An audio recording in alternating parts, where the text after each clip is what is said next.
Okay. Second part of HeroC Podcast for May, June. Joined by Jerome Montgomery. Hola, ¿cómo está? It's okay, so I'm jumping right into it. This time is movie reviews, XMen, Days of Future Past. Give me first impressions. Go. Woo! And that refers to the after credit scene. Anyone that is familiar with the old WCW wrestling, Ric Flair, Arn Anderson, Ole Anderson, and Tully Blanchard, you know what I'm talking about at this point. You're dating yourself there, but I don't give a flying bleep. Bleep. Let's go for it, yeah. But overall, I love this movie. Bryan Singer coming back for this and doing this movie really made up for X-Men 2 and especially made up for X-Men The Last Stand. That's saying a lot. Yes, it really is, because that ruined the franchise for me. I didn't even see First Class in theaters because of how bad Last Stand was. Yeah. But this movie was very well done. I've tried to read the comic book, and the comic book actually bored me, so I didn't finish it. Purists, you got to go in with an open mind. You get as close as you can get without losing you have to feel like you've got your money out of this one. You get your money out of this one. Yeah, because I know there was a lot of stuff involved in the actual comic book or graphic novel, right, as you would, that's not here. And I know they couldn't do some because of licensing. Exactly. Like Doctor Strange. I know he's in the actual graphic novel. A lot of characters were, and you can't do that because of copyright. Exactly. Their copyright and different licenses are held by different companies because Marvel needed the money and they sold out. Had to branch out with different movie companies. Seek financial aid. There you go. That's how I put it now.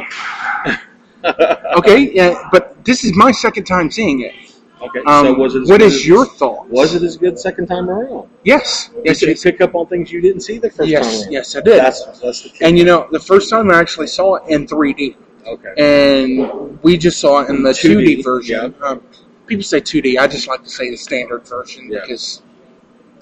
It used to be one of the odd was widescreen or full screen. Exactly. No, now we're adding 3D. I would recommend, if you have the spare $4 in your pocket, to see it in 3D.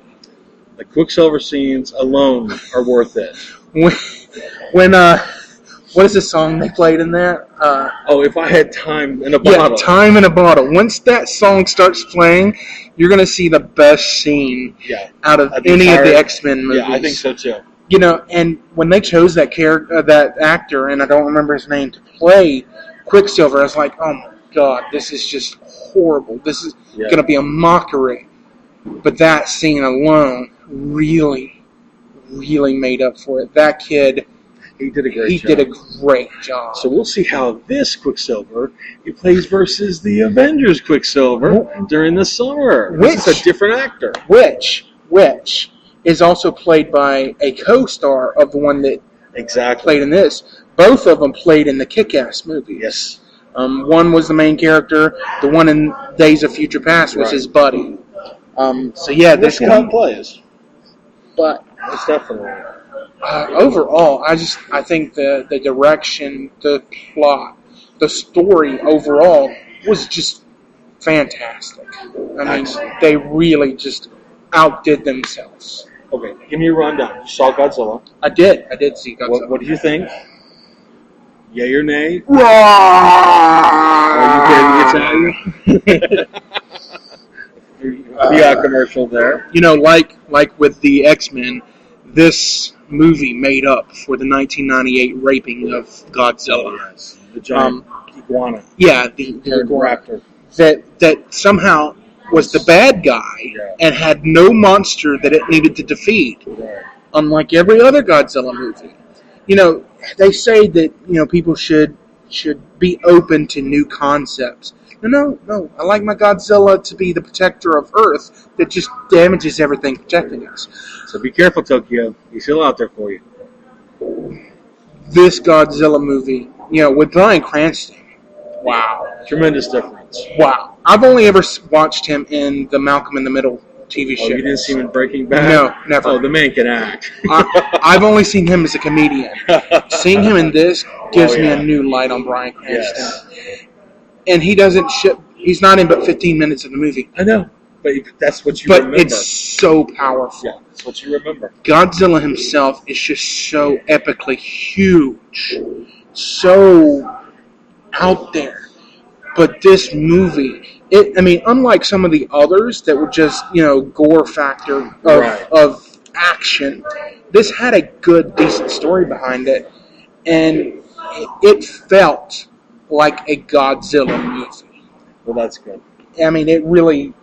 Back to its traditional Godzilla roots. And it did so good that the director, and I forget his name, and we didn't take notes or anything, has now been tapped to do one of the Star Wars movies. One of the spin-offs. Because J.J. Abrams is doing the three, and then in between those three, there are going to be spin-off movies.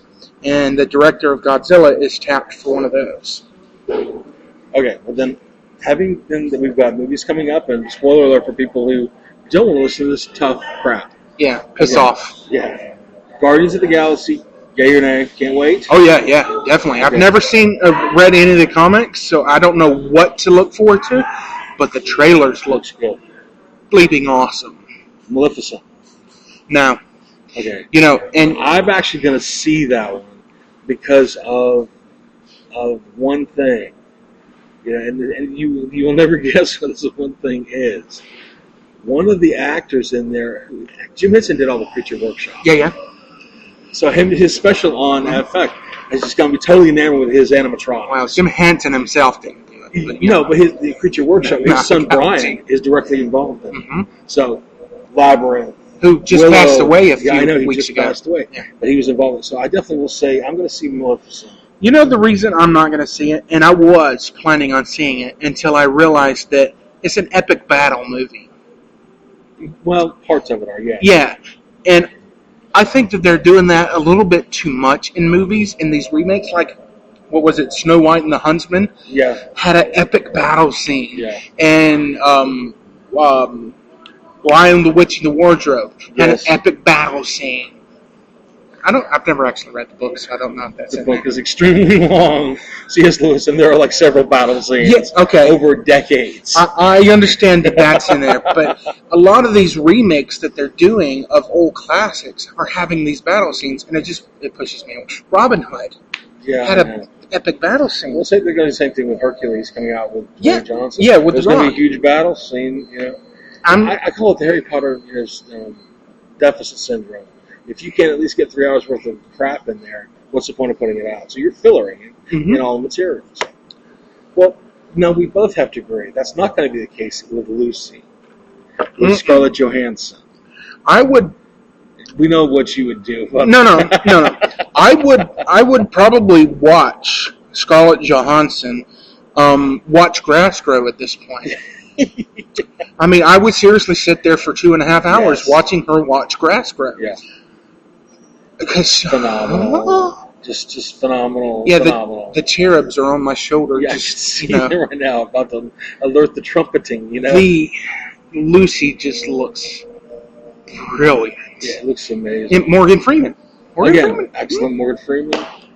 Yeah, but I feel like I've seen this story somewhere before. The premise initially was with Robert De Niro and Bradley Cooper when he took the pill and became limitless. Yeah. That's where it took, as far as his consciousness was based on the pill. This is actually based on an alien substance being introduced into her system that evolves her to that point. But what I'm saying is, I feel like I've seen this type of movie, and not like the Bradley Cooper, like a classic 70s B movie. Oh yeah. But this, it really looks stunning with the graphics and the effects, and definitely worth her being able to see the lines of communication, and then fast forwarding and rewinding time. On end. Get out of my head. I was thinking alphas. Alphas. Yeah, exactly.